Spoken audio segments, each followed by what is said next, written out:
Si Attorney Lopez po ba ay akusado? Ano hong kaso? Ang sagot po doon, hindi. Si Attorney Lopez po ba ay convicted? Anong sagot doon? Hindi. Kasi ang conviction, korte lamang ho ang magbibigay. Chief of Staff ng Vice President. Wala ba hong mali doon? Hindi ba nag-overreach ang House of Representatives sa ginagawa nila? Naabuso ba ang contempt powers? May contempt powers ang Kongreso. Pero kung abogado nagagawa nila ng ganyan, ano pa ho yung ordinaryong citizen na pupunta sa Kongreso, nadudulog sa Kongreso, hihingi ng tulong, pagkatapos pag hindi nila nagustuhan ng pagnanalita, kung hindi nila nagustuhan ng actuation, ay isa-cite ka sa contempt. Mga kabayan, mainit na pinag-uusapan pa rin ngayon at lalong nagtatrending sa social media ang pang-aabuso ng ilang kongresista sa kanilang mga nagiging resource persons, kung saan ay wala silang sinasanto kahit isang abogado at isang mataas na general na nagbuwis ng buhay para sa bayan. Kung matatandaan, nag-trending sa social media ang pagpapakontempt sa Chief of Staff ni Vice President Inday Sara Duterte na si Atty. Zuleika Lopez. At ito nga nakalipas na araw ay pinakontempt din ni Paduano itong si PDEA Chief General Wilkins Villanueva na dahil lang sa hindi nagustuhan ng mababatas ang naging sagot sa kanya. Ayon kay Professor Malu Tikia, ito ay malinaw na pang-aabuso ng mga kongresista sa kanyang kapangyarihan at malinaw na ginagawa lang nila ito sa isyu kay dating Pangulo Duterte at Vice President Sara Duterte Carpio para pabagsakin ang mga ito. Ang Quad po ay nakaka-12 contempt powers na, samantalang ang good government and public accountability ay nakaka-5. Lahat ho yan sa usapin ng Quad at sa usapin ng good government ay tungkol sa mga Duterte. Kitang-kita naman po na persecution ang ginagawa. Kung humingi ang Vice Presidente, ginawa siyang chairman ng NTF-ELCAC. Okay? Between the President and the Vice President ang usapan. Kasi ang Presidente ho ang nag-authorize at nag-approve ng release ng confidential fund para sa Vice President. Eh bakit ho nasasakripisyo at pinipersecute ang Vice President? At bakit rin ho ang Pangulo ay hindi nagsasabi, bakit mo binigyan? Para saan? Siyempre, sasabihin niya, because of national security considerations, hindi natin pwedeng pag-usapan yan. Pero nawawala ho yan dun sa kwento. Samantala, kinundi na rin ng ilang matataas na opisyal at Forester General ang naging asa nitong si Congressman Paduano, kung saan ay binastos, pinahiya at ipinakontempt ang isang PDEA chief na maraming accomplishment at nagawa sa bayan, partikular ang pagpapakulong at paghuli sa mga pinaghihinalaang individual na sangkot sa illegal na droga noong panahon ni dating Pangulong Duterte. Marami ang nagalit. Binabatikos ngayon si Congressman Paduano. At isa sa mga nagalit ng gusto ay isang retired PNP Chief, 4-star General, na ngayon isa ng senador. Si Senator Bato de la Rosa. Basahin ko sabi niya, Mr. Congressman, you are so fond of citing in contempt people who don't give in to your desires. Your abuse of power is not unlimited. Wilkins' track record in law enforcement is unblemished, while you have a history of destroying this country. Nagtugma yung sinasabi sa akin ng PMA Class 1977 at sinasabi ni General Bato de la Rosa, Class 86, na Wilkins' track record in law enforcement is unblemished. Hindi naman siya perfecto, Hindi naman siya santo. Kaya lang, overall, maganda po ang serbisyo ni General Wilkins Villanueva. Dahil dito sumabog na sa galit ng ilan nating mga kababayan matapos ang tila hindi makatao na ginagawa ng ilang kongresman na tila may malaking pader silang sinasandalan dyan po sa Kongreso. At ito nga ay ang kanilang amo na si House Speaker Martin Romualdez Jr. Mantakin mo mga kabayan si General Wilkins na dating PDEA na maraming pinakulong na mga sindikato at maraming pinakulong po na mga na mga tsekwang drug lord. Mantakin mo, ipapakulong lang ng NPA na si Paduano. Nagtatanong kayo ng imposible, pilit kayong sinasagot ng mama dahil hindi nyo lang gusto yung sagot. Iko-contempt nyo na anong klase kayo mga nilalang. Usang galabuti na lang, hindi pumupunta dyan yung ibang resource speaker. Ito panawagan ko sa mga ibang resource speaker, huwag na kayong pumunta dyan. Boycottin nyo na yung mga yun. Bakit? Sira ulo yan. Pag hindi po nila nagustuhan, yung sagot mo, ikukulong nga. Isa rin si Colonel Bong Libriha sa mga bumatikos at bumala kay Paduano kung saan ibinida niya ang mga ginawa ni General Wilkins Villanueva na tila hindi matatawaran matapos babastusin lang ng isang congressman na si Paduano. Ayaw po, mismo sa page po, Colonel Libriha, si General Wilkins ay makailang ulit ng binuwis ang kanyang buhay. Bilang isang pulis at isang PIDEA officer. Isa siya sa pinaka-loyal na miyembro ng Philippine Military Academy. At ikaw, Paduanong NPA, ano ang iyong paninindigan? Anong code ang iyong isinabubuhay? Code ba ng NPA? Nakipaglaban ka na ba para sa bansa? O nakipaglaban ka para kay Joma Season? Dahil lamang na hindi mo makayanan ang katotohanan, isa-cite mo na at ipapakulong si DJ Wilkins? Ano ang masasabi mo dito, kabayan? Naniniwala ba kayo na may basbas ng Pangulong BBM at Speaker Martin Romualdez ang ginawa o ang ginagawa ng mga kongresman na bastusin at ipakulong ang mga resource persons na may kinalaman sa issue dito kay FPRRD at kay BP Sara Duterte? Sama-sama nating panuorin ang buong video at pakicomment nyo po ang inyong mga reaksyon at sariling opinyon.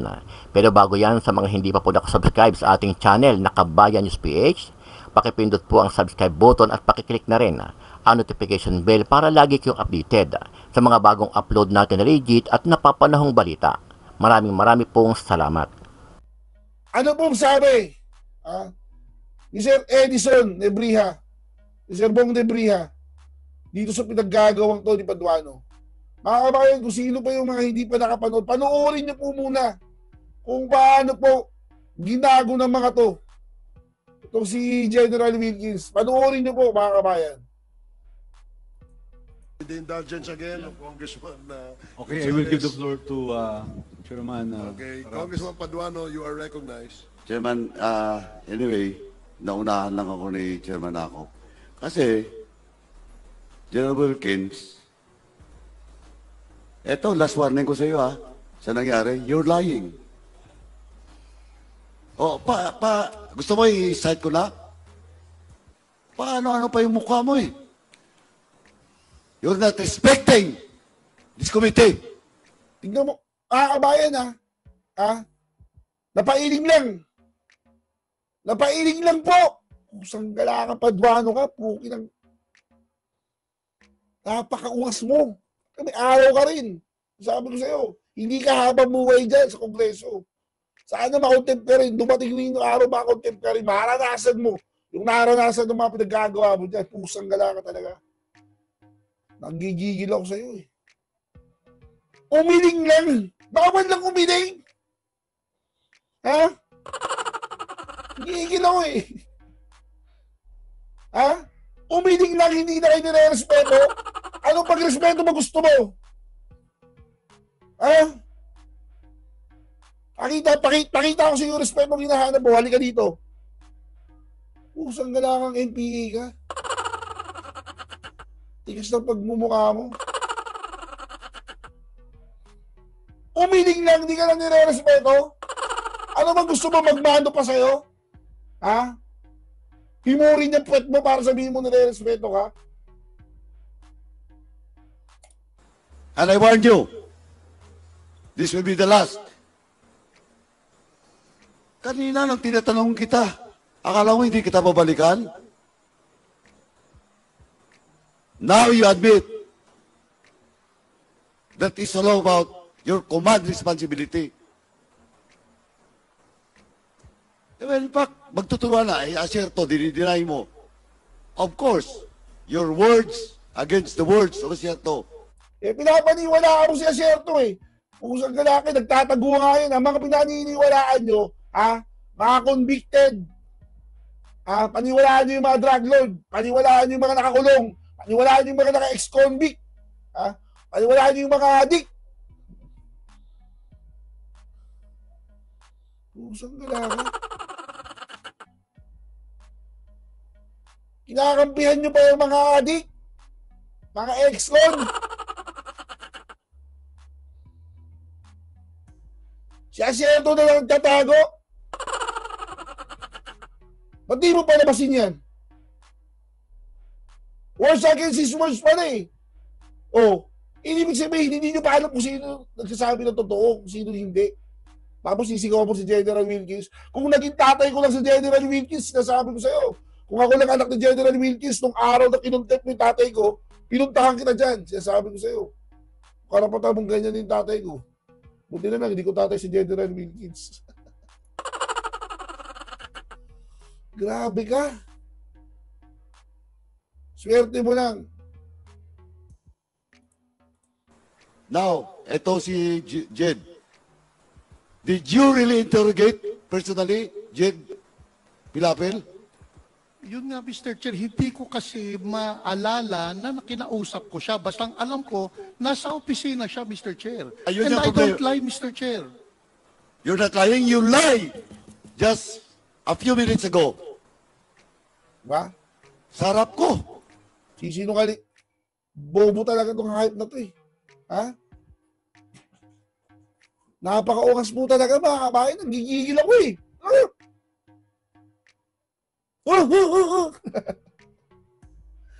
Paggigil mga kabayan.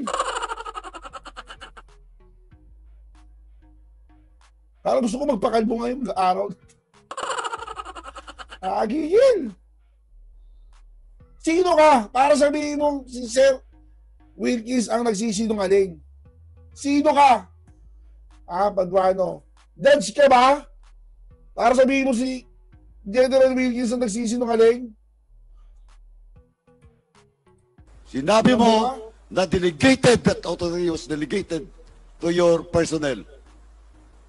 Yes, Mr. Chair. Nung tinanong ka ni Chairman Akop, inamin mo. Question of command responsibility. Are you not lying? No, Mr. Chair. Also, Mr. Chairman, with that, I move to cite in contempt. Diba? General Wilkins, pasensyahan po tayo dito. Diba? Dahil ayaw niya nung sagot ni General Wilkins, gusto niya sabihin, nagsisinungaling siya. May dignidad po yan May dignidad po yan si General Wilkins. Alam niya sa sarili niya, hindi mo siya nagsisinungaling. Tapos gusto mo sabihin mo, hindi nyo lang gusto yung sagot niya. Pwede ba yun? Hindi nyo lang gusto yung sagot ni General Wilkins. Iko-contempt nyo na? Ugok ka ba? Egot ka ba? Doon sa ginawa ni Congressman Paduano, yung pagpakontempt niya sa retired general na si Wilkins Villanueva.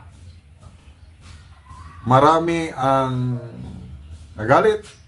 Binabatikos ngayon si Congressman Paduano. At isa sa mga nagalit ng gusto ay isang retired PNP chief, 4-star general, na ngayon isa ng senador. Si Senator Bato de la Rosa. Okay, sa Facebook page ni Senator Bato, meron siyang post 1 hour ago. Bago lang Basahin ko Sabi niya, Mr. Congressman, you are so fond of citing in contempt people who don't give in to your desires.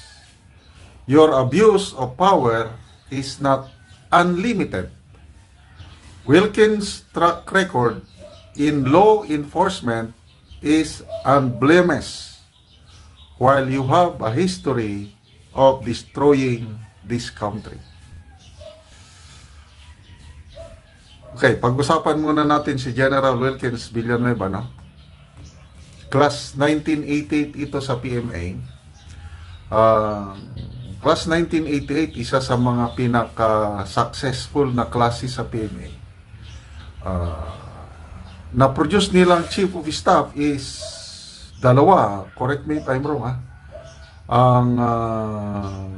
Si General Faustino, na naging Secretary of National Defense nung kauupo ng administrasyong ito.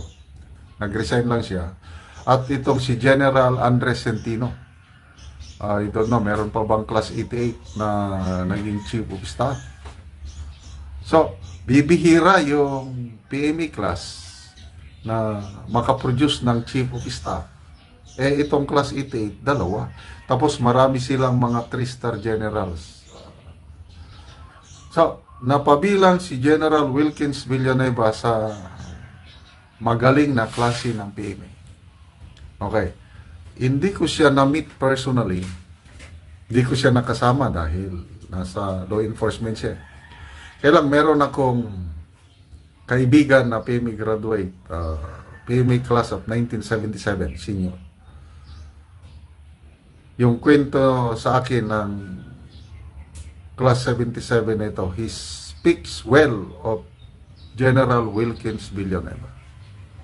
Kaya, it jive, nagtugma, yung sinasabi sa akin ng PMA Class 1977 at sinasabi ni General Bato de la Rosa Class 86 na Wilkins' track record in law enforcement is unblemished.